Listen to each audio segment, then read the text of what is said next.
Warahmatullahi wabarakatuh.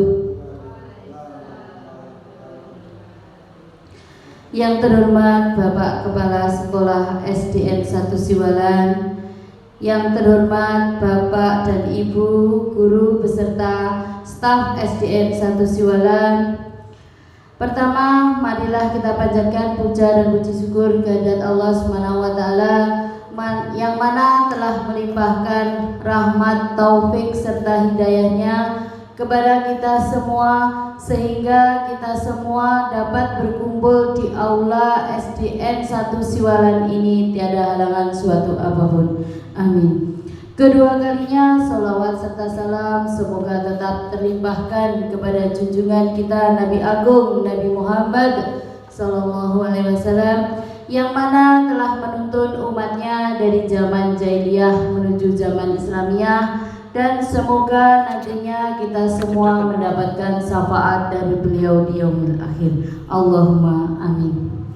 Di sini saya akan membacakan acara pada susunan acara siang hari ini, diseminasi pemahaman dan penerapan pengamalan budaya positif oleh Ika Nunung Wijayanti CGB Angkatan 7 SDN 1 Siwalan Kabupaten Ponorogo.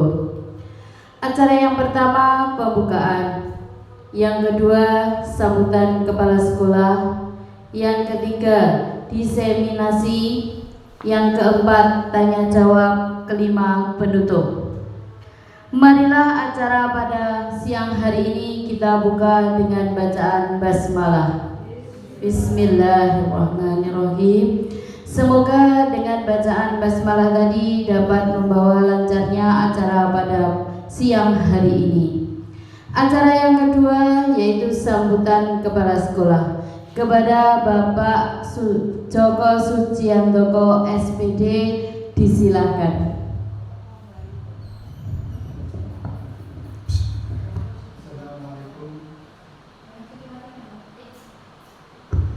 Assalamualaikum warahmatullahi wabarakatuh.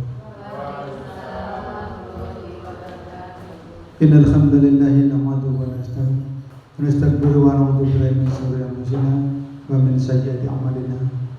May yahdihillahu fala mudilla lahu wa may yudlil fala hadiya lahu. Asyhadu an la ilaha illallah Muhammadan abduhu wa rasuluh. Allahumma shalli ala Muhammad wa ala ali Muhammad. La haula wa la quwwata illa billahil aliyyil azim.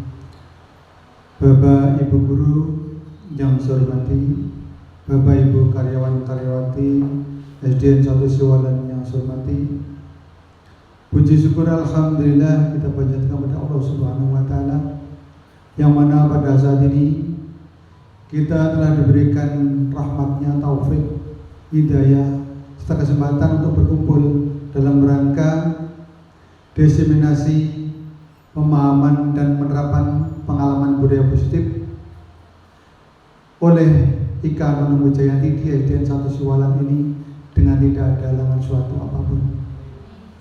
Tiada pula kita lupa, jangan sampai lupa selalu kita bersolawat kepada Nabi Muhammad SAW dengan mengucap Allahumma sholli ala Sayyidina Muhammad, dengan harapan kita mudah-mudahan kita mendapatkan syafaatnya di yaumul qiyamah. Amin. Bapak Ibu yang saya hormati, pada saat ini terlihat semuanya tegang memperhatikan hadapannya masing-masing, dengan harapan ketika nanti dilaksanakan diseminasi semuanya akan memperoleh ilmu yang didapat yang akan diuraikan oleh Mbak Ika Nunung Wijayanti. Dalam hal ini Bapak Ibu semuanya, ternyata kita tahu bahwa guru itu adalah sebuah penggerak bagi seluruh guru yang lain serta penggerak bagi siswanya.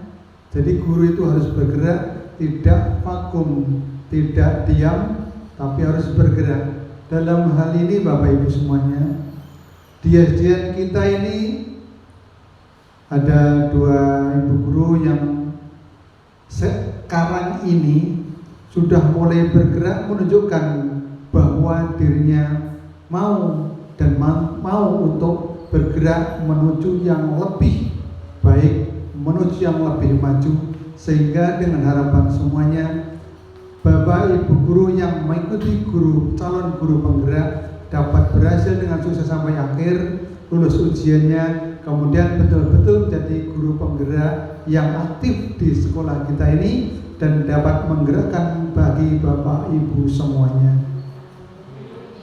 Bapak Ibu yang kami hormati, semuanya sudah tahu apa guru penggerak? Insyaallah sampun ya? Sudah semuanya. Tadi sudah saya ucapkan bahwa guru penggerak itu bisa menggerakkan, merupakan contoh yang bisa membawa Bapak Ibu semuanya melaksanakan pembelajaran yang sudah ditentukan, yang merupakan pembelajaran abad sekarang, bukan abad yang dulu. Berarti ada pembelajaran yang lebih bagus dari pembelajaran yang dulu. Bapak Ibu semuanya, dalam hal ini setiap guru wajib melaksanakan kegiatan pembelajaran kurikulum merdeka yang telah dilaksanakan. Semua guru mengerjakan IPM, iya. Apa namanya? PMM, pelajaran apa? Platform Merdeka Belajar. Semuanya sudah selesai sampai modul yang terakhir, modul 16 selesai semuanya. Mudah-mudahan dengan belajar itu kita mengikuti jejak ibu-ibu yang mengikuti guru penggerak, dapat menjadi dan ikut mendaftarkan menjadi calon guru penggerak. Bapak Ibu yang saya hormati, dalam hal ini setelah Bapak Ibu ikut dalam guru penggerak, berarti sudah merupakan praktisi pendidikan yang sudah maju, mengikuti era zaman, mengikuti eranya atau zamannya, sehingga pembelajaran tidak seperti dahulu lagi. Kita mengikuti pembelajaran yang sudah modern, memanfaatkan teknik pembelajaran sesuai dengan era sekarang, yaitu siswa yang dikedepankan. Bapak Ibu yang saya hormati, guru penggerak calonnya menjadi seorang fasilitator yang memberikan fasilitas kepada kita semuanya dalam kegiatan pembelajaran. Bapak Ibu yang saya hormati, dalam hal ini jangan hanya Ibu berdua ini yang menjadi calon guru penggerak, bagi mas-mas mbak-mbak yang usianya masih dalam masih mampu dan wajib melaksanakan guru penggerak, silakan untuk mengikuti guru penggerak, karena ini bukan sebuah tuntutan, tapi bukan sebuah kewajiban. Itu merupakan motivasi kita untuk menjadi guru yang lebih baik. Bapak Ibu guru yang saya hormati, jadi kita harus mau meningkatkan kualitas kita, kualitas dalam kegiatan pembelajaran dan kualitas kita dalam memberikan pembelajaran kepada siswa kita. Bapak Ibu yang saya hormati, kegiatan ini nanti berlangsung beberapa saat, beberapa lama. Jadi mohon Bapak Ibu semuanya mengikuti dengan sebaik-baiknya. Kemudian silakan Ibu mengikuti sampai akhir. Kemudian nanti silakan mengikuti apa yang disampaikan oleh Bu Ika Nunung Wijayanti. Dan jika nanti belum jelas, silakan memberikan pertanyaan atau memberi pertanyaan yang sekira dapat bermanfaat bagi kita semuanya. Bapak Ibu yang hormati, semakin siang waktunya, semakin banyak saya ucapkan, pasti banyak salahnya. Untuk itu jika kami dalam menyampaikan banyak kekurangan, saya mohon maaf. Assalamualaikum warahmatullahi wabarakatuh. Acara yang ketiga, diseminasi. Kepada Ibu Ika Nunung Wijayanti, waktu dan tempat disilahkan.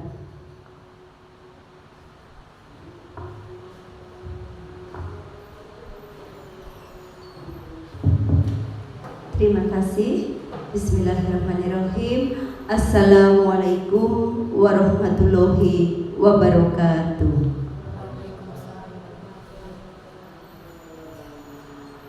Pertama-tama kepada Bapak yang terhormat Bapak Joko Sustianto selaku Kepala Sekolah SDN 1 Siwalan, Bapak Ibu Guru beserta tenaga pendidik SDN 1 Siwalan. Tidak lupa saya mengucapkan terima kasih atas kesediaannya menghadiri dan mengikuti acara pada siang hari ini.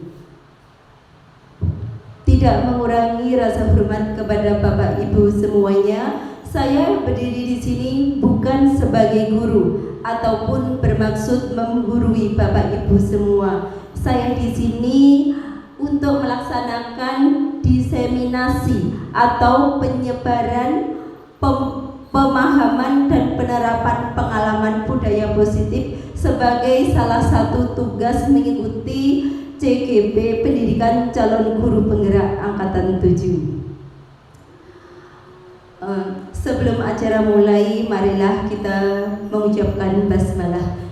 Bismillahirrohmanirrohim.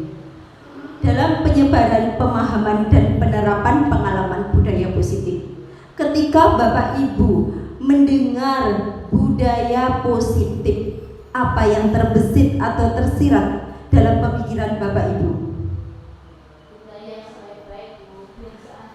Iya, budaya yang baik-baik, pembiasaan yang baik. Iya, benar sekali Bapak Ibu. Budaya positif, budaya yang harus kita terapkan, yang harus kita sebarkan kepada warga sekolah. Tidak hanya warga sekolah juga, tetapi juga kepada orang tua. Kita memerlukan kerjasama dari semua pihak untuk mewujudkan budaya positif. Pada konsep budaya positif terdapat 8 konsep inti. Yang pertama yaitu perubahan paradigma pembelajaran. Yang kedua, disiplin positif. Ketiga, nilai-nilai kebajikan. Keempat, kebutuhan dasar manusia. Kelima, motivasi perilaku manusia. Keenam, posisi kontrol guru. Ketujuh, keyakinan kelas. Dan yang terakhir kedelapan adalah segitiga restitusi. Nanti setelah ini kita akan membahas bersama-sama kedelapan konsep inti dari budaya positif. Nah, yang pertama adalah pembelajaran dengan paradigma baru. Apa sih Bu yang Ibu ketahui paradigma baru? Apa itu Bu? Coba Bu. Dengan hal-hal yang baru yang lebih menarik mungkin. Oh iya. Hal-hal baru yang lebih menarik.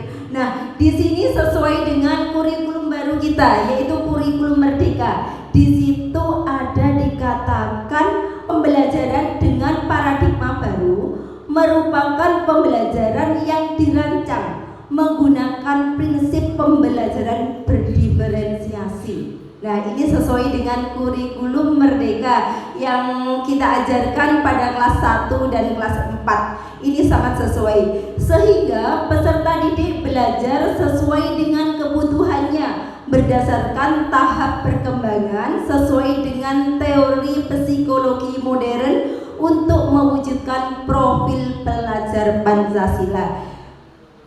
Maksudnya berdiferensiasi ini, kita sebagai guru itu menjadi among, penuntun, menuntun siswa, memberikan pelayanan sesuai dengan kebutuhannya.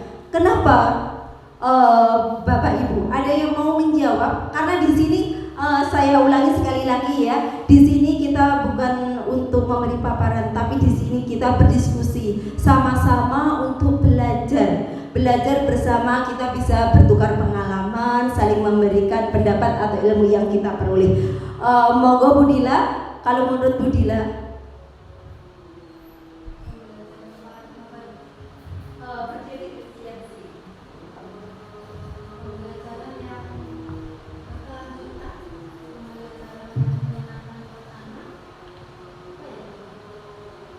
Benar. pembelajaran yang berkelanjutan, pembelajaran yang berguna bagi anak. Kenapa?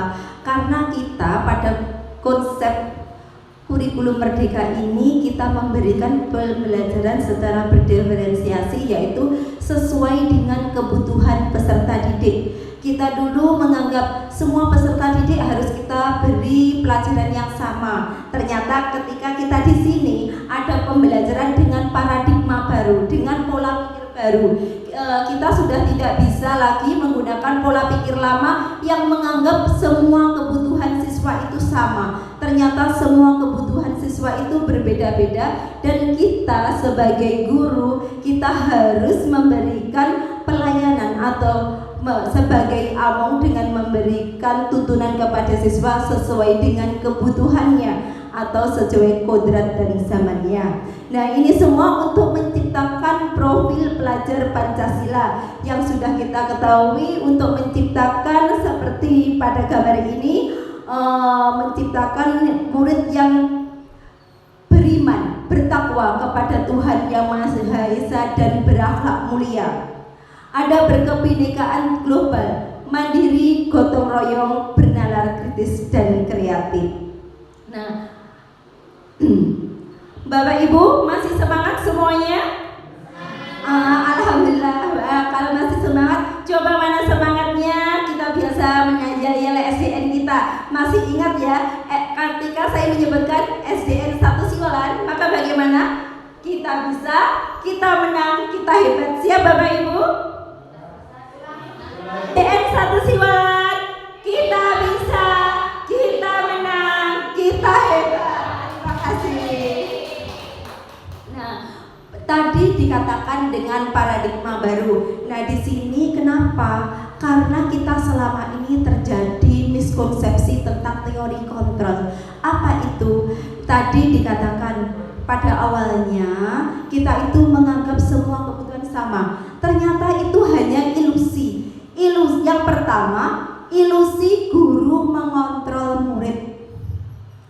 Bapak Ibu setuju tidak tentang ini? Kita seakan-akan bisa mengatur murid itu tertib patuh kepada kita. Benarkah itu? Apa karena dia benar-benar kita bisa mengontrolnya, kita sudah berhasil sebagai pendidik, atau murid itu hanya karena rasa takut atau menghindari ketidaknyamanan? Yang kedua adalah ilusi semua penguatan positif, efektif dan bermanfaat. Nah, kita bisa contohnya ketika kita di depan kelas, misalnya ada anak didik kita yang mendapatkan juara atau dia prestasi. Nah, misalkan kita menyebut, mohon maaf ya Bapak Ibu, misalkan ini di suatu kelas, hebat sekali, ayo Mas Doni maju ke depan. Ayo sekarang maju ke depan.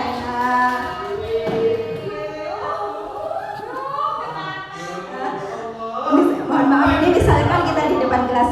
Nah, anak-anak, coba Mas Doni ini hebat sekali. Dia kemarin ikut lomba dan mengikuti kejuaraan. Nah, dia menang juara 1. Oleh sebab itu, sekolah memberikan apresiasi. Ini hadiah untuk Mas Doni.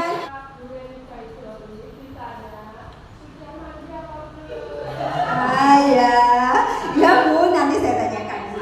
Berapa ya? Ini Oh iya, oh sudah tercium wangi Ibu dari sini. Ya, mohon maaf, terima kasih Bapak Ibu semuanya. Dari apa yang kita lakukan ini, menurut Bapak Ibu, ketika ada anak yang berprestasi, kita memberikan hadiah. Mohon maaf, Bu Dewi, menurut Ibu bagaimana? Ketika kita menjadi pendidik, ada anak didik kita memenangkan kejuaraan, kemudian oleh sekolah atau oleh wali kelasnya memberikan hadiah. Menurut Ibu itu bagaimana? Ya, baik saja untuk memotivasi anak-anak, memotivasi anak agar lebih bagus lagi. Ya, terima kasih. Bu Dewi mengatakan bagus sekali, itu untuk memotivasi anak untuk lebih baik lagi. Kemudian menurut pendapat Bu, bagaimana Bu? Kalau menurut saya memberikan hadiah kepada siswa itu sebagai apresiasi kita kepada siswa atas prestasi yang dia capai dan untuk meningkatkan yang lebih dari apa yang sudah dicapai. Iya, terima kasih Bu Linda. Menurut Bu Linda itu sebagai motivator atau sebagai booster ya Bu, agar dia lebih semangat. Tapi Bu, kira-kira kalau ini Pak Doni ini misalkan sebagai murid kita yang juara, mungkin benar. Tapi bagaimana dengan murid-murid kita lainnya yang duduk di sana, apalagi kelas 1, ada yang belum bisa membaca. Kira-kira perasaannya bagaimana Bapak Ibu? Perasaannya misalkan mohon maaf Bu Wati, panjenengan menjadi murid, oh teman saya juara, ikut lomba, dapat hadiah dari Bu Guru. Nah, ternyata sedangkan saya membaca saja tidak bisa. Bagaimana perasaan Bu Wati? Iya, sedih, iri, kasihan. Iya benar Bapak Ibu, saya kemarin juga beranggapan seperti itu. Ternyata ini adalah miskonsepsi dari teori kontrol. Saya juga baru mengetahui ketika saya mengikuti pendidikan calon guru penggerak ini, bahwa yang kita anggap selama ini ternyata benar. Ini adalah miskonsepsi dari teori kontrol. Ini hanya ilusi. Ternyata silakan Mas Doni bisa duduk dulu. Ya. Ternyata apa yang kita lakukan selama ini hanya ilusi, hanya memberikan motivasi. Ya maksud kita baik, sebagai apresiasi, motivasi agar dia bisa meningkatkan prestasinya lagi. Tapi ternyata itu tadi ada yang temannya iri, benar Bu. Ada yang sedih, iya. Tidak sengaja kita memberikan hukuman kepada siswa-siswi lainnya. Dia akan merasa sedih, justru anak itu tidak akan kalau anaknya itu yang di bawahnya, prestasinya yang di bawahnya, misalkan Mas Doni itu bisa untuk menjadikan semangat, saya harus bisa seperti dia juara 1. Bagaimana dengan anak yang mohon maaf akhirnya kurang? Itu dia justru akan merasa minder, akan merasa terpojok, dia justru tidak akan mau belajar lagi. Nah, loh, apa salah kita memberikan hadiah? Tidak Bapak Ibu, tidak salah. Nah, pada konsep ini bagaimana ketika kita sebagai guru memberikan satu apresiasi, satu motivasi, berikan ke semua anak. Jangan hanya ke yang juara saja. Nah, ini maaf ya, ini untuk anak didik kita, untuk anak SD. Ya Pak, mohon maaf sebelumnya. Ya, sama saja. Nah, Bapak Ibu, coba Ibu, kita bisa memberikan hal yang berbeda. Misalkan kepada yang juara kita biasa memberikan trofi, ya, mungkin piagam, penghargaan. Tetapi kita harus memikirkan bagaimana dengan murid kita yang memiliki kekurangan. Kita sebetulnya bukan kekurangan, setiap anak itu sesuai dengan kodratnya, dia sudah membawa. Ada anak tapi dia unggul dengan prestasi lain. Coba Ibu, kita bisa memberikan suatu hadiah, misalkan seperti ini. Kita bisa menuliskan caption, kata-kata di belakangnya. Coba Bapak, mohon maaf tidak mengurangi rasa hormat, Bapak bisa membacakan apa yang tertulis di belakangnya.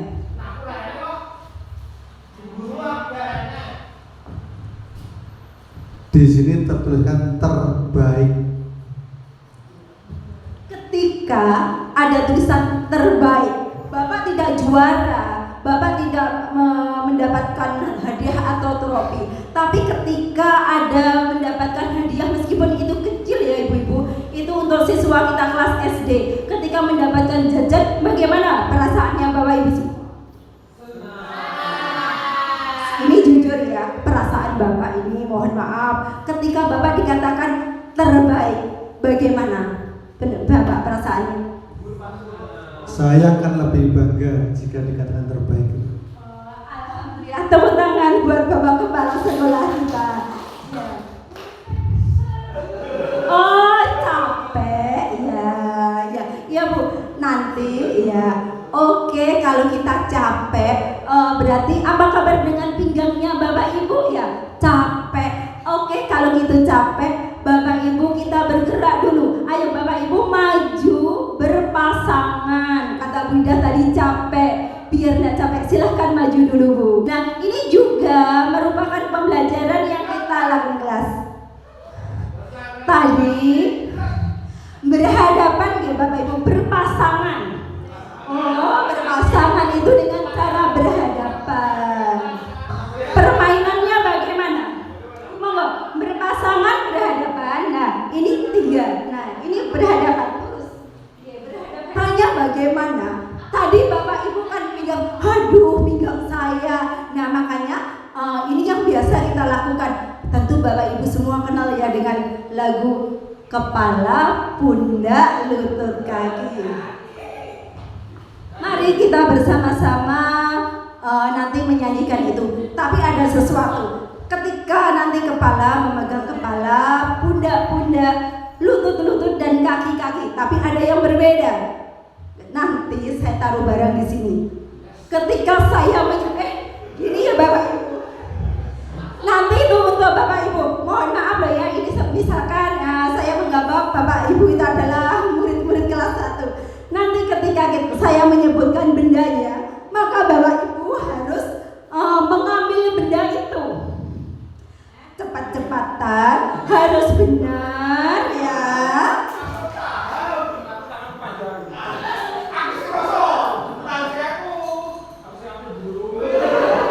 Ya, semuanya baik.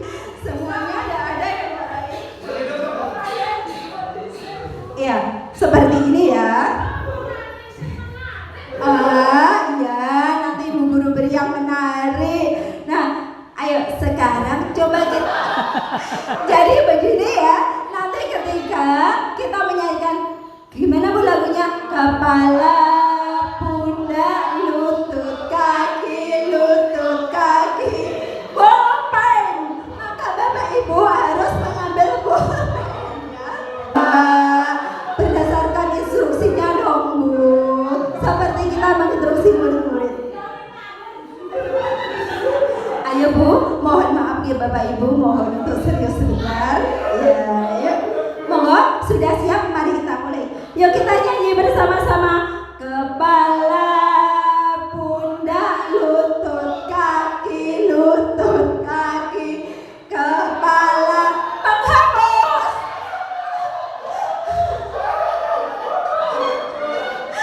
Ya, ayo, yang bukan penghapus silahkan dikembalikan. Yang ya,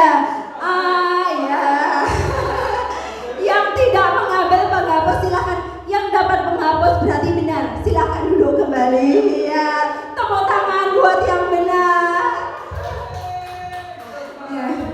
Ya, nanti lagi. Sekarang kita ulang lagi. Mari Bapak Ibu konsentrasi. Monggo konsentrasi dimulai. Yuk.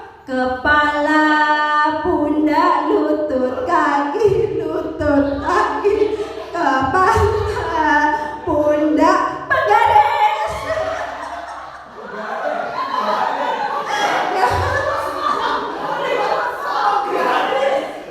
Terima kasih ya. Terima kasih untuk Bapak Ibu semua. Silakan duduk di tempat duduknya kembali.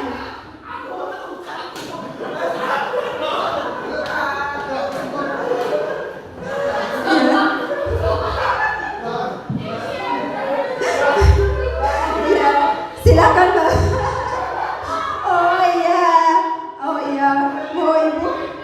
Ini sudah semuanya. Terima kasih. Silakan duduk kembali.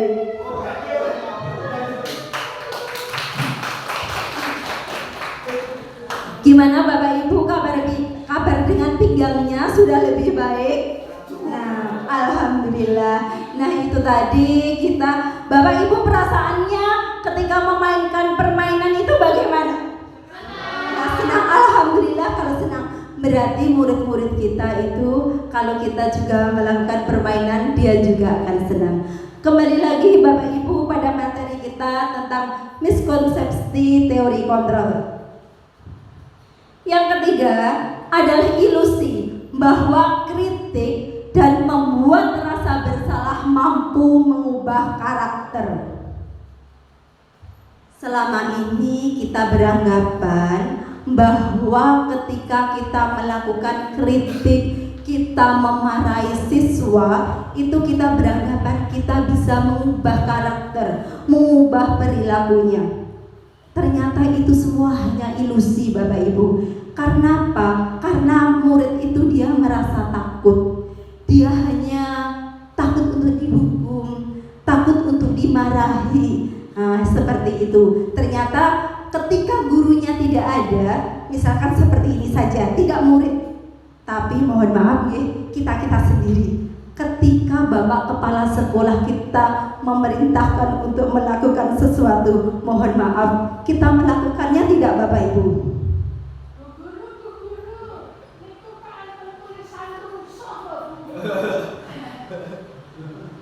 Mohon maaf Ibu. Kembali ke sini. Menurut Bapak Ibu, mohon maaf saya ulang, ketika kepala sekolah memerintahkan kita, tidak hanya murid, apa kita akan melaksanakan? Ketika kita melaksanakan, benar tidak? Kita karena kita ingin melaksanakan atau kita mohon maaf ribut dengan kepala sekolahnya? Menurut Bapak Ibu bagaimana? Ya tentu saja kita harus patuh dengan alasan, tapi kadang ada sesuatu kita sendiri merasa ada rikuh, ada begitu tidak enak hati. Nah ternyata kita itu hanya untuk menghindari ketidaknyamanan, ketidakhukuman. Nah kita melakukan berarti itu berasal dari luar ya, tidak berasal dari diri kita sendiri karena sebuah aturan kita terkait sebuah aturan.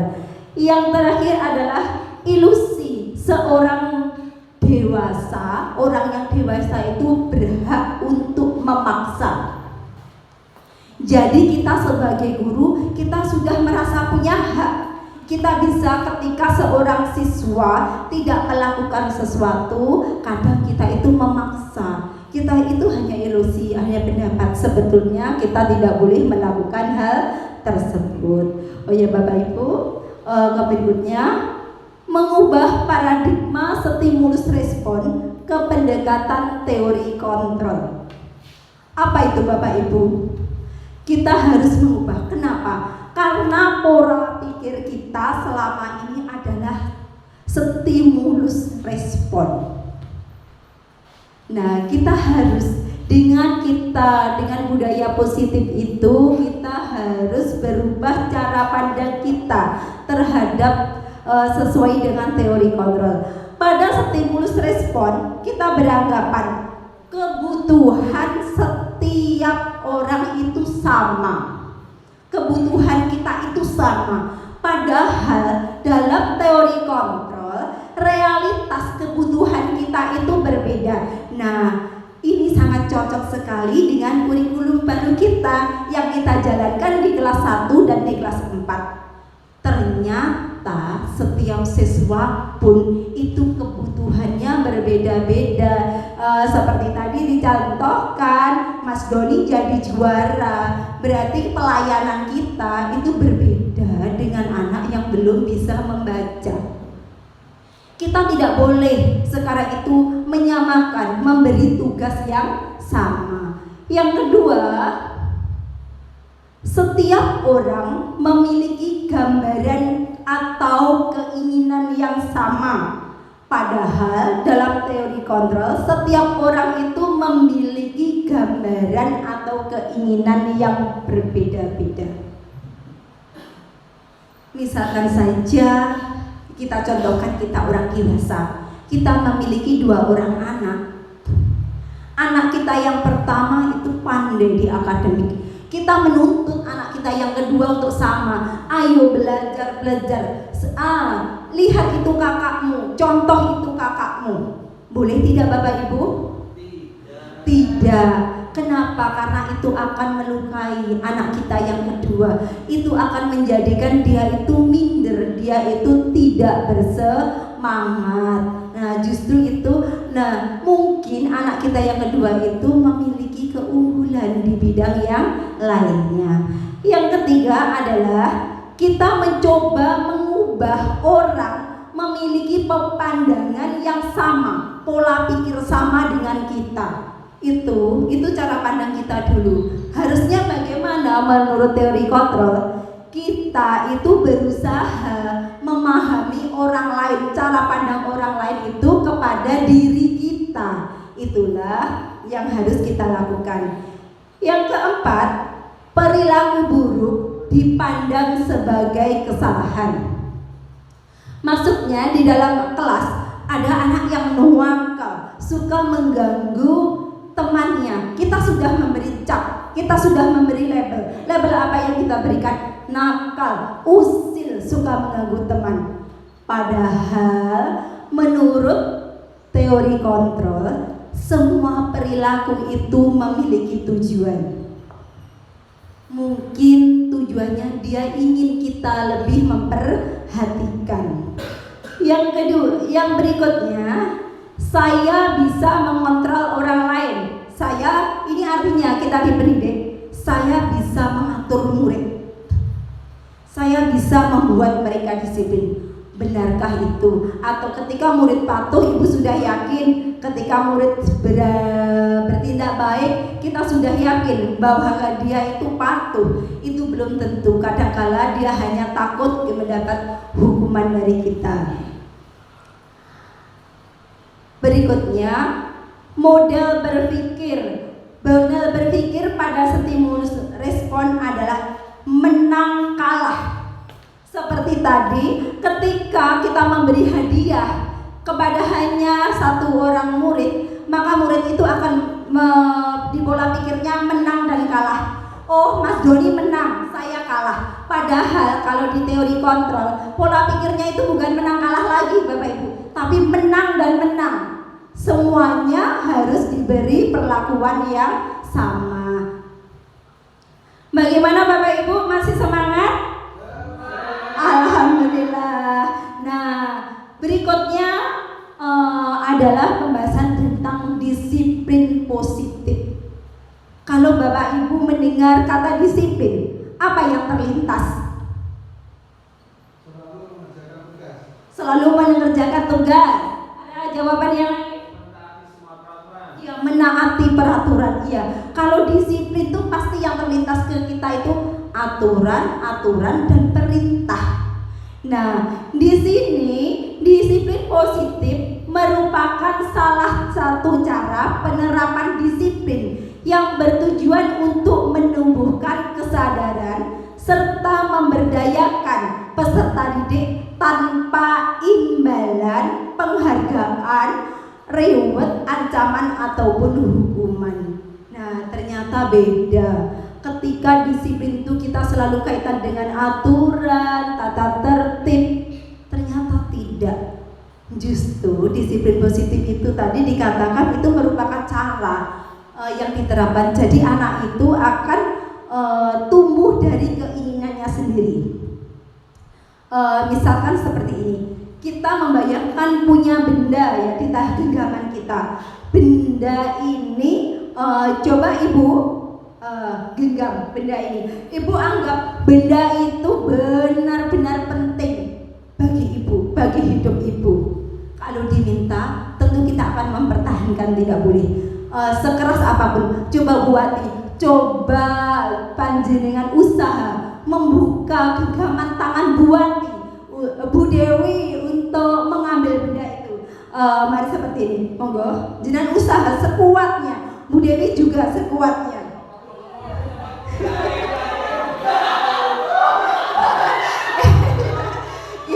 ya sudah. Nah,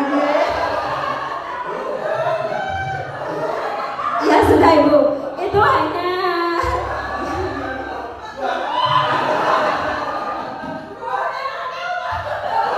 Oke, sudah Bapak Ibu semuanya. Ini hanya sebagai gambaran saja.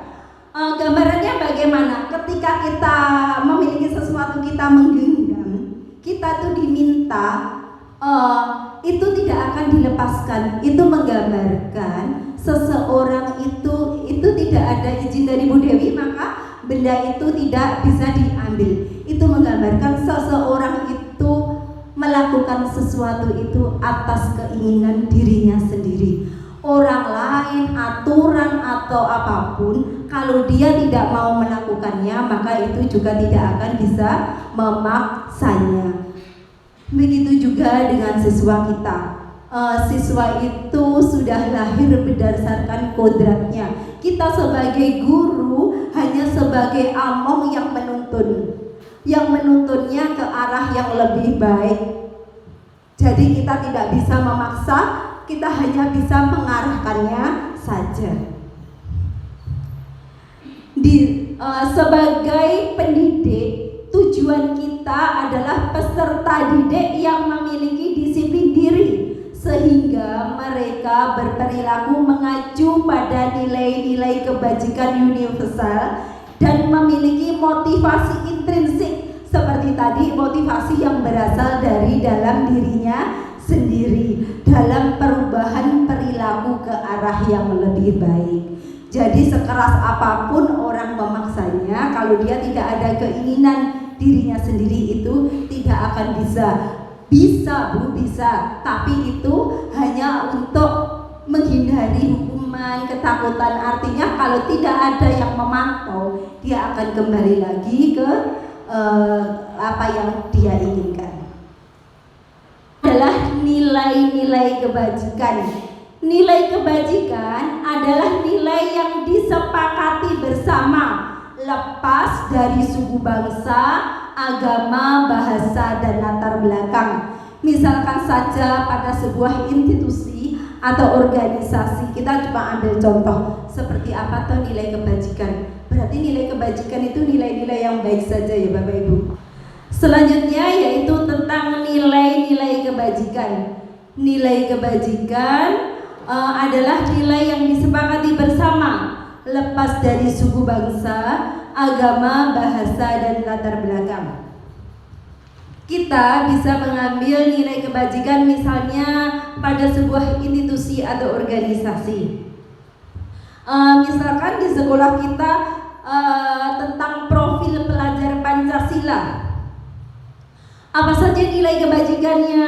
Yaitu beriman, bertakwa kepada Tuhan Yang Maha Esa dan berakhlak mulia, berkebinekaan tunggal, mandiri, gotong royong, bernalar kritis dan kreatif. Sedangkan pada sebuah organisasi pendidikan, misalkan suatu program pendidikan dasar yang kita kenal dengan PYP. Apa itu? Primary Yes Program. Nilai kebajikannya? Ada toleransi, rasa hormat, integritas, mandiri, percaya diri, misalkan juga dengan kerukunan. Ada juga tentang keterampilan hidup atau life skill, dapat dipercaya, lurus hati, pendengar yang aktif, tidak merendahkan orang lain, dan memberikan yang terbaik dari dirinya sendiri. Berikutnya adalah kebutuhan dasar manusia. Kalau di sini sudah disebutkan tentang kebutuhan dasar manusia. Kalau yang terlintas di benak Bapak Ibu tentang kebutuhan dasar manusia itu apa saja ya Bapak Ibu? Misalkan saja makan, boleh. Bernafas, berarti kebutuhan hidup ya. Ada lagi Bapak Ibu selain makan dan bernafas, kebutuhan dasar manusia itu apa toh? Iya, ada yang menyebutkan kebutuhan pokoknya sandang, pangan, papan. Nah, apa sih kebutuhan dasar manusia?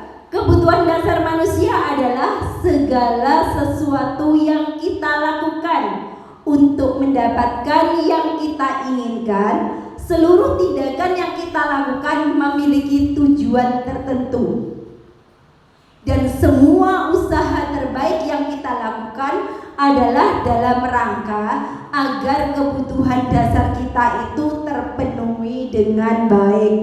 Nah, inilah Bapak Ibu 5 kebutuhan dasar manusia.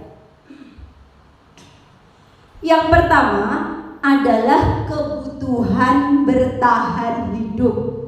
Yang kedua, kasih sayang, kebutuhan kasih sayang dan rasa diterima. Benar tidak Bapak Ibu? Kita membutuhkan kasih sayang dan rasa diterima. Yang ketiga adalah penguasaan. Keempat, kebebasan.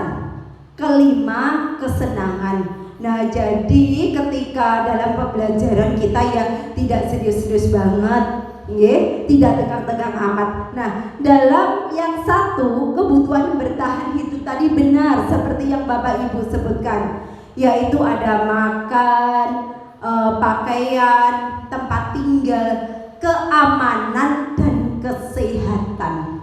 Itulah kebutuhan hidup.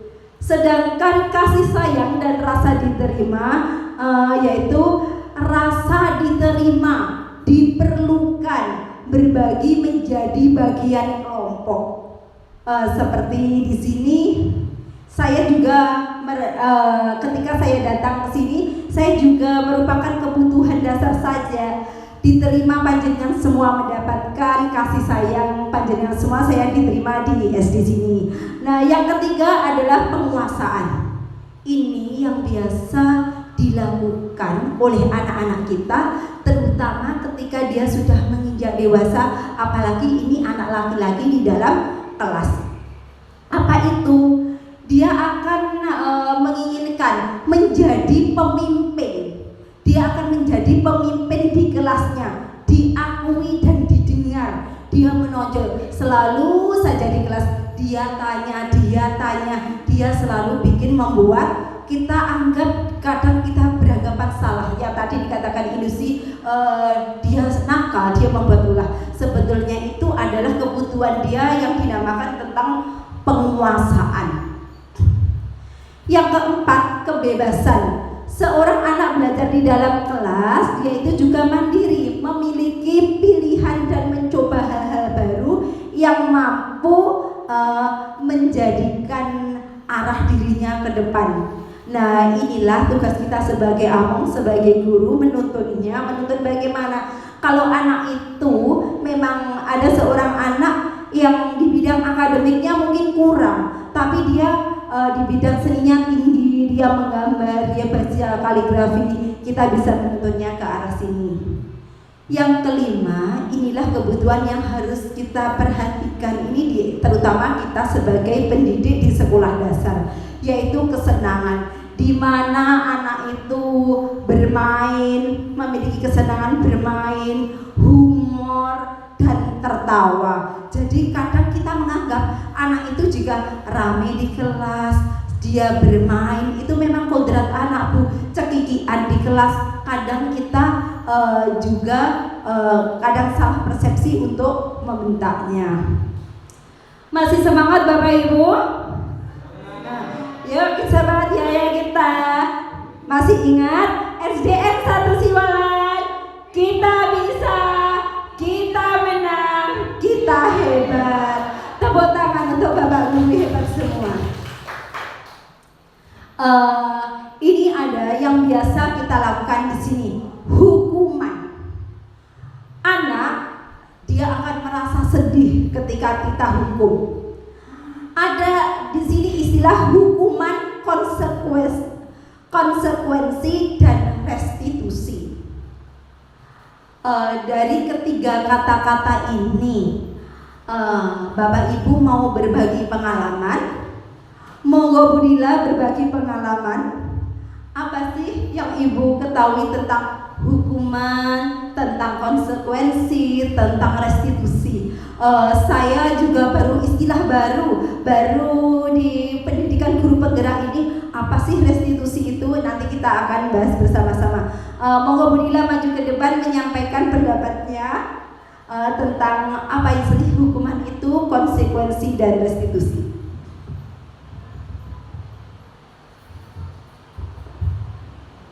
Kenapa ya Mbak Ika? Lari aku. Kalau yang terlintas di benak Ibu, apa sih Iya. hukuman itu? Hukuman itu pokoknya sesuatu yang menakutkan. Iya. Oke. Hubungannya dengan pelanggaran.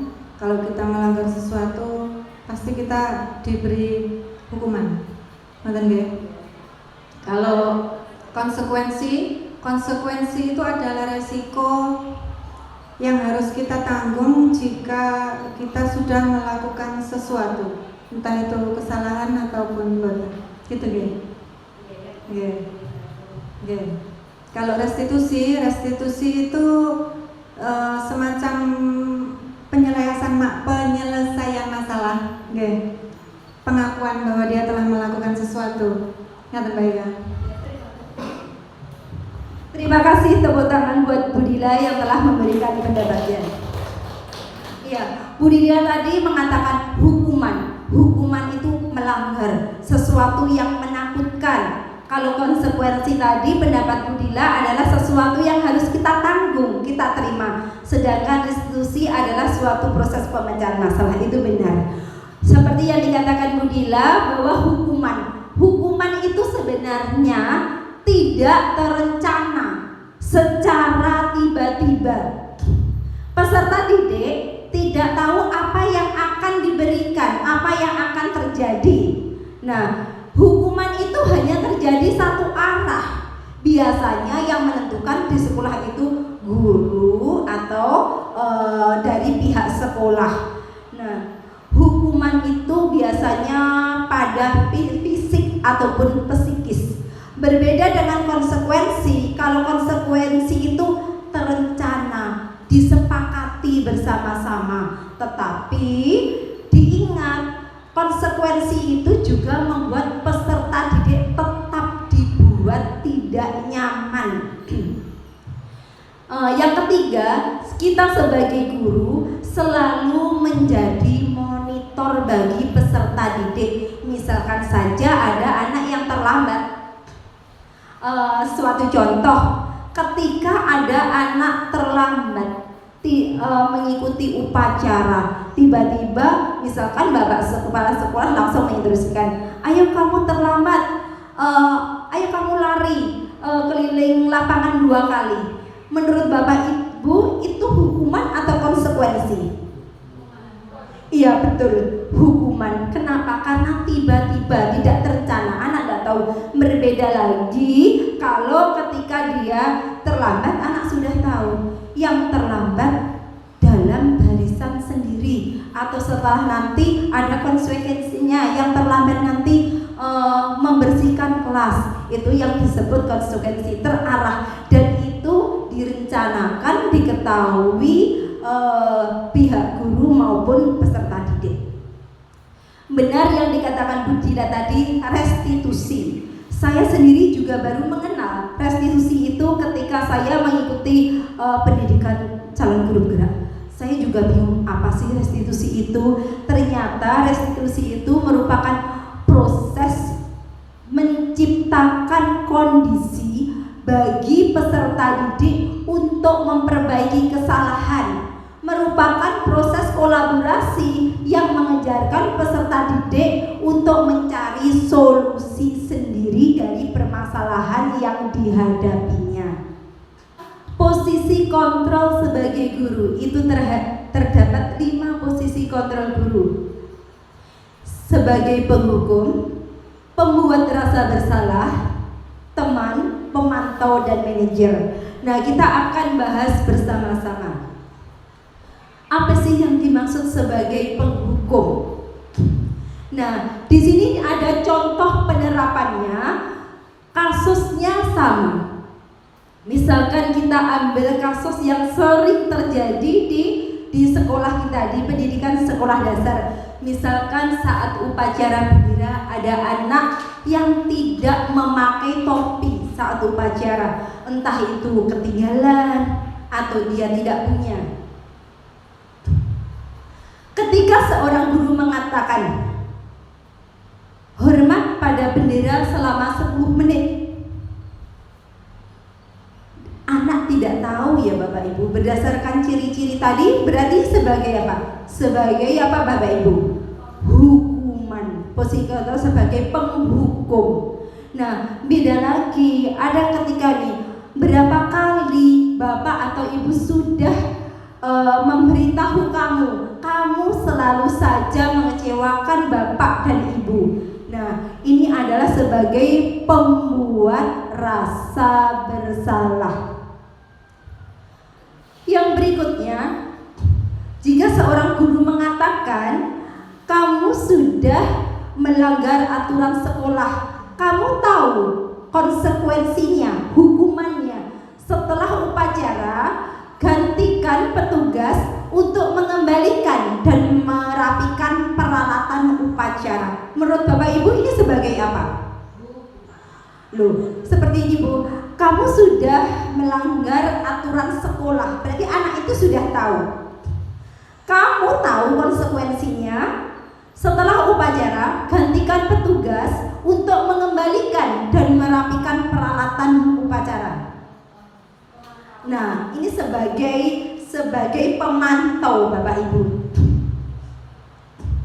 Kita sebagai posisi pemantau. Kalau sebagai teman bagaimana? Kita kata-katanya yang merangkul.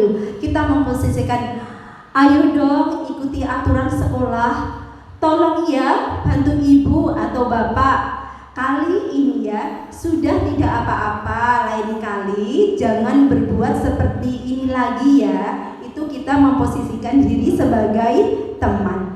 Kalau kita itu sebagai manajer, kita bisa mengucapkan kata-kata seperti ini. Apakah kamu tahu kesalahanmu?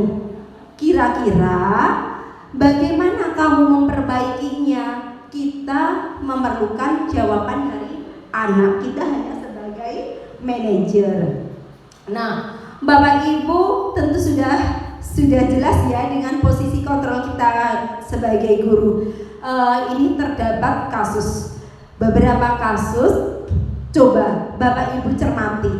Di mana sih posisi kontrol kita saat ini? Kalau saat ini posisi kontrol kita masih sebagai penghukum, tidak apa-apa Bapak Ibu.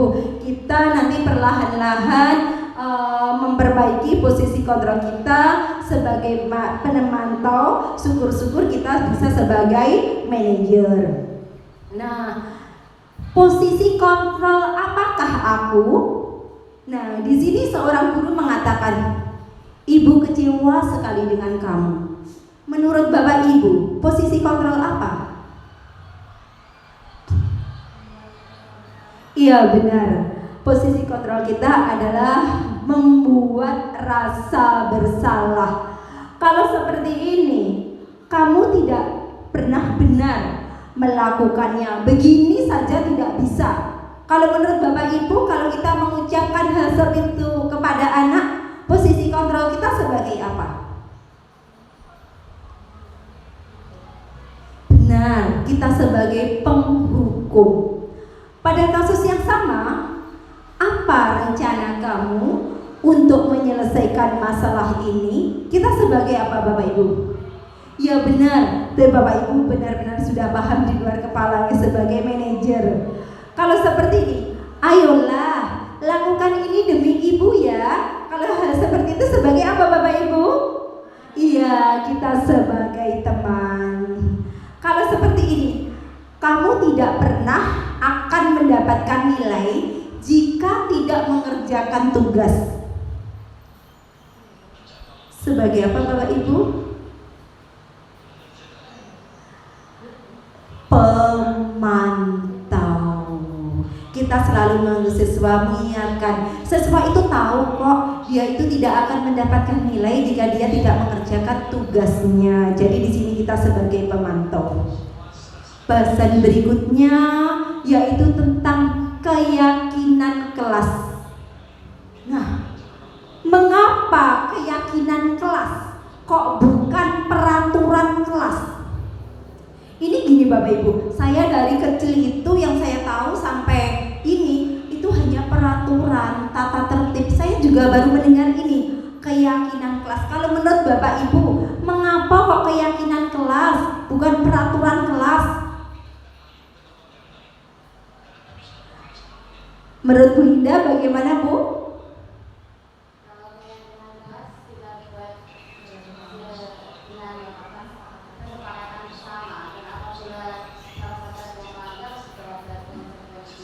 Ya benar sekali, keyakinan kelas tadi seperti dikatakan Bu Linda itu tepat sekali. Dibuat berdasarkan kesepakatan bersama. Jadi dua arah berbeda dengan peraturan. Itu satu arah hanya guru atau suatu organisasi atau institusi saja yang mengaturkan. Nah, pembentukan keyakinan kelas. Pada pembentukan keyakinan kelas itu bersifatnya abstrak, berupa pernyataan universal, dibuat dalam pernyataan positif, singkat agar mudah diingat, sesuai dengan kondisi lingkungan kelas atau sekolah sehingga mudah diterapkan. Nah, saat pembuatannya melibatkan seluruh warga kelas. Inilah Bapak Ibu yang sangat mendasari antara keyakinan kelas dengan peraturan kelas. Kenapa? Karena dibuat dengan pernyataan positif. Misalkan saja aturan yang biasa kita pakai itu di sekolah, misalkan apa Bu? Salah satu contoh aturan sekolah. Iya, datang tidak boleh terlambat. Bu Dewi sudah memberikan contoh tentang keyakinan datang tepat waktu. Misalkan saja untuk menjaga lingkungan sekolah, kita biasanya seperti ini kita baca, tidak boleh membuang sampah sembarangan. Nah, itu kita tidak boleh. Kalau keyakinan kelas itu harus menggunakan kata-kata positif yang membentuk motivasi anak. Bisa kita ubah dengan katanya, kata positif itu misalkan apa Bu? Siapa yang bisa memberikan contoh? Bisa juga, bisa menjaga lingkungan, kebersihan lingkungan. Apalagi Bu?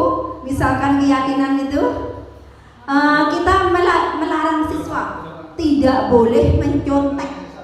Itu aturan. Tetapi kalau keyakinan kelas bisa diubah, harus jujur dan sportif, seperti itu Bapak Ibu.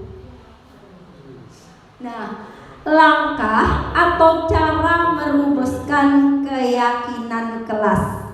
Di sini yang pertama, peserta didik menuliskan keyakinan yang mereka inginkan. Kedua, guru dan peserta didik mengulas keyakinan yang telah dituliskan. Jadi setelah tidak hanya siswa itu disuruh menuliskan saja. Yang ketiga, guru dan peserta didik memilih keyakinan yang penting. Jadi kita kategorikan, kita kelompokkan. Kenapa? Karena tadi cirinya tadi apa Bapak Ibu? Harus singkat, jelas, mudah diingat. Yang keempat, mengubah keyakinan kelas menjadi kalimat positif. Tadi seperti kita contohkan, tidak boleh keyakinan kelas itu tidak boleh membuang sampah, dilarang membuat sampah, tapi jagalah kesehatan. Nah, kemudian mengecek dan menyepakati keyakinan kelas.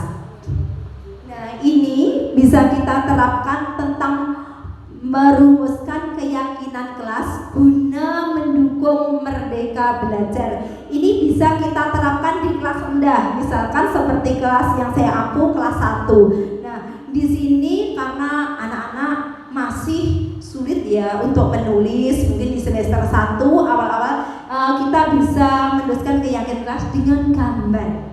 Apa yang anak itu memilih gambar, nanti dikelompokkan. Misalkan gambarnya apa?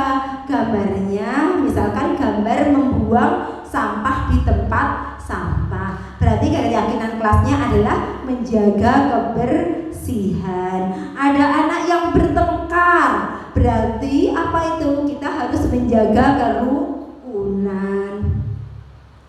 Nah, berikutnya bahasan kita yang berikutnya adalah segitiga restitusi. Apa sih segitiga restitusi itu? Tadi Bu Dila mengatakan restitusi itu adalah pemecahan masalah. Nah, itu benar. Pada segitiga restitusi, langkah yang pertama adalah menstabilkan identitas. Yang kedua, validasi tindakan yang salah. Yang ketiga adalah bahwasanya keyakinan. Nah, segitiga restitusi merupakan proses untuk menciptakan kondisi peserta didik guna memperbaiki kesalahan mereka, sehingga mereka bisa kembali pada kelompok mereka dengan karakter yang lebih luas, lebih kuat. Ini merupakan apa toh? Restitusi ini tuh merupakan dialog antara guru dengan peserta didik untuk memperoleh solusi, menghasilkan peserta didik yang mandiri dan bertanggung jawab. Nah, ini adalah ciri-ciri segitiga restitusi. Kenapa? Restitusi itu dianggap mampu memecahkan masalah peserta didik karena memiliki ciri-ciri sebagai berikut. Yang pertama, restitusi itu bukan untuk menebus kesalahan, namun untuk belajar dari kesalahan. Restitusi untuk memperbaiki hubungan. Restitusi juga adalah tawaran, bukan paksaan. Restitusi itu menuntun untuk melihat ke dalam diri peserta didik itu sendiri. Tadi ada langkah-langkah restitusi. Yang pertama tadi menstabilkan identitas, validasi tindakan yang salah, dan menanyakan keyakinan. Apa saja sih yang bisa kita lakukan dalam menstabilkan identitas? Dalam menstabilkan identitas ini kita berdasarkan prinsip atau keyakinan bahwa membuat kesalahan adalah bagian dari proses pembelajaran. Jadi kesalahan itu bukan sebuah kenakalan. Yang pertama, kata yang bisa ditunjukkan seorang guru itu bisa mengatakan kepada muridnya, setiap orang pasti pernah melakukan kesalahan. Kamu bukan satu-satunya yang pernah melakukan ini. Ibu atau bapak juga pernah kok melakukannya. Ibu bapak tidak mau mencari siapa yang salah, tetapi mau mencari solusi dari permasalahan ini. Kamu berhak kok merasa seperti itu. Jadi kita tidak langsung memberi label kamu bersalah, tidak, meskipun pada kenyataannya anak itu memang benar-benar membuat kesalahan. Yang kedua, baru kita melangkah pada validasi tindakan yang salah. Ini berdasarkan prinsip setiap perilaku berupaya untuk memenuhi sesuatu kebutuhan tertentu. Seorang guru bisa menggunakan kata-kata seperti ini. Kamu pasti punya alasan melakukan hal itu. Padahal kamu bisa melakukan hal yang lebih buruk. Kadang guru itu juga menambah seperti itu. Yang ketiga, kamu patut bangga karena telah melindungi sesuatu yang penting buatmu. Bisa juga kamu melakukan karena ingin melindungi sesuatu yang penting bagi dirimu. Yang ketiga, yang terakhir adalah menanyakan keyakinan. Menanyakan keyakinan ini berdasarkan prinsip teori kontrol, membuat yang bahwa kita pada dasarnya termotivasi secara intrinsik. Jadi motivasinya itu dari dalam diri kita, nah bukan dari orang lain. Kata-kata seperti apa saja yang bisa kita sampaikan kepada peserta didik? Di sini bisa disampaikan seperti apa keyakinan kelas kita. Kita tanyakan kembali keyakinan kelas yang telah kita buat itu apa. Bisa juga dengan nilai-nilai apa yang telah kita sepakati bersama. Seperti apa gambaran kelas yang ideal menurut kalian? Bisa juga kamu ingin menjadi orang seperti apa?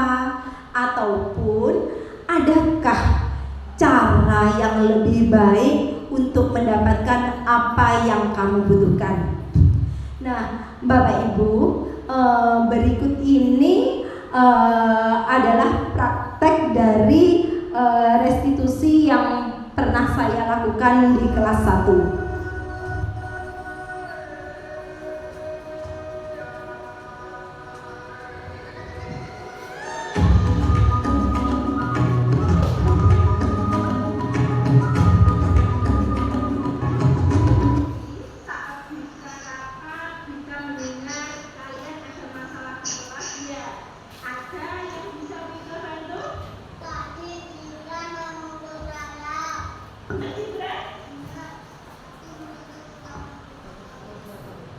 Sudah, tiap orang tentu pernah berbuat kesalahan. Kalian di sini bukan satu-satunya yang pernah melakukan hal seperti ini. Tapi coba kalian semua renungkan. Pasti ada anaknya. Coba juga mengapa kamu melakukan hal tadi?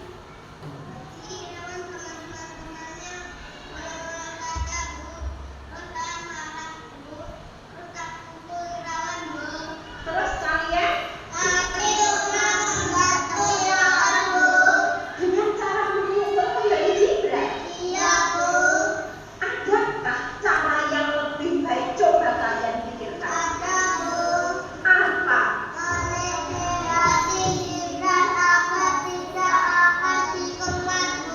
Bagus, kalian tahu nggak begitu? Sekarang kalian ingat keyakinan kelas apa yang telah kita sepakati? Harus saling menghormati dan menyayangi, tidak boleh bertengkar, tidak boleh membentak, tidak boleh bermain asal-asalan. Kalian ingin menjadi orang seperti apa? Bagus.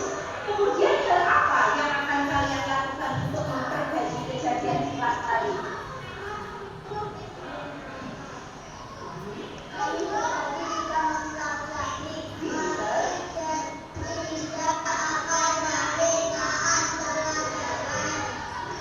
Ya sudah, sekarang kalian saling minta maaf.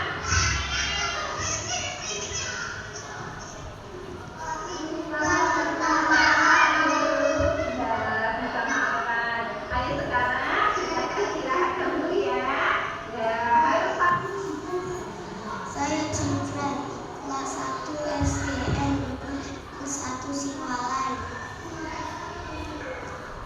Saya senang.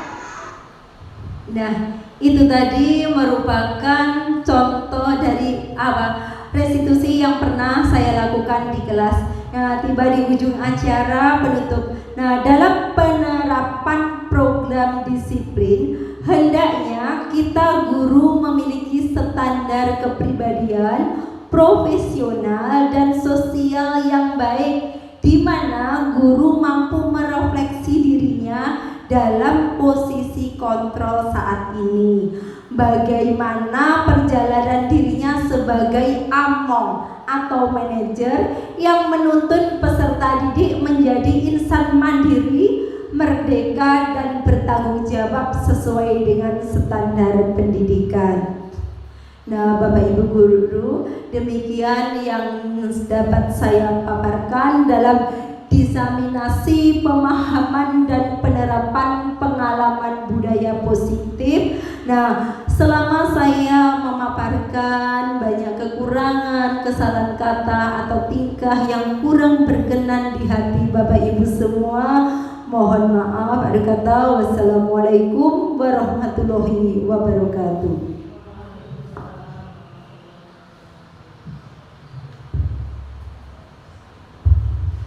Demikian tadi paparan dari Bu Ika Lulu Wijayanti. Mungkin dari Bapak atau Ibu Guru ada pertanyaan?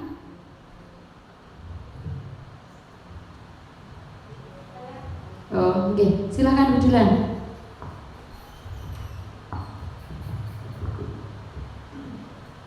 Baik, langsung saja Mbak Ika. Salamnya dari penjenengan ya wow.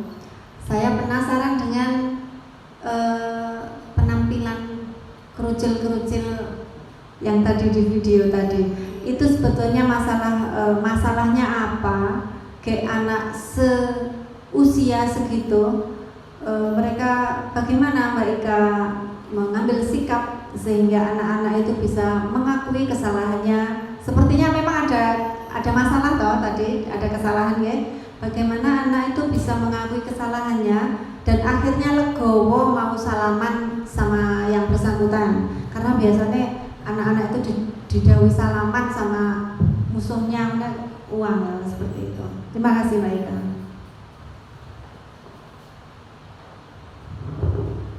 Terima kasih Bu Dila atas pertanyaannya. Bagaimana Bu Ika? Langsung ditanggapi? Oke, monggo. Sebelumnya saya ucapkan terima kasih atas pertanyaannya Bu Dila yang tadi sebenarnya masalah apa? Masalah yang terjadi ketika siswa tadi ditinggal rapat ya, diberi tugas, ada satu anak itu yang makan, kemudian ada kelompok anak yang mengolok-olok, akhirnya terjadi perkelahian, anak itu berkelahi. Nah, di sini ada dua masalah, yaitu makan di kelas dan berkelahi. Nah, yang pertama bagaimana memecahkan masalah itu? Tentu saja ketika kita mendapat laporan sebagai pendidik, kita memanggil anak itu, menanyakan apa tadi yang terjadi. Setelah itu apa alasannya? Itu melalui tahapan restitusi yang seperti kita tadi. Setelah itu apa ya keyakinan kelas yang telah kamu langgar? Anak itu tadi mengatakan di video tadi, tidak boleh makan di kelas Bu. Nah itu kan keyakinan kelas kita tidak boleh seperti itu. Berarti tadi di dalam video itu ada keterangan yang ada di dalam kurung itu sudah berubah. Tidak boleh makan di kelas, itu bisa dirubah makan di luar kelas saat istirahat. Di situ tadi tidak boleh berkelahi. Di itu tadi sudah ada keterangannya, harus rukun. Seperti itu Bu. Ketika sudah ditanya seperti itu, anak menjawab. Kita juga menanyakan, ada enggak sih cara yang lebih baik kamu mengingatkan temanmu tidak mengolok-olok, tidak berkelahi untuk menunjukkan protes? Itu ternyata ada. Dia menjawab tadi, dijawab dengan cara menasihati atau mengingatkan. Nah setelah anak itu sudah tahu dua pihak yang berkelahi, tahu kesalahannya, menyadari kesalahannya, kemudian dia sudah tahu solusinya ketika dikatakan anak itu untuk menjadi dia dengan cara yang menasihati. Nah itu seperti itu Bu, dengan seperti itu.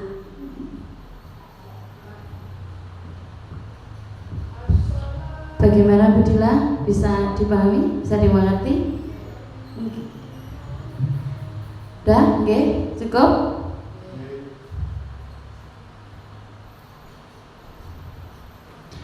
Demikian tadi dimensi nasi, pemahaman dan penerapan pengalaman budaya positif oleh Ika Nunung Wijayanti, CGP Angkatan 7 SDN 1 Siwalan Kabupaten Ponorogo. Memasuki acara selanjutnya yaitu penutup. Sebelum acara ini saya tutup, apabila dalam membawakan acara pada siang hari ini ada kurang lebihnya, ada kesalahan, saya mohon maaf yang sebesar-besarnya. Marilah acara siang hari ini kita tutup dengan bacaan hamdalah. Alhamdulillahirabbil alamin. Assalamualaikum warahmatullahi wabarakatuh.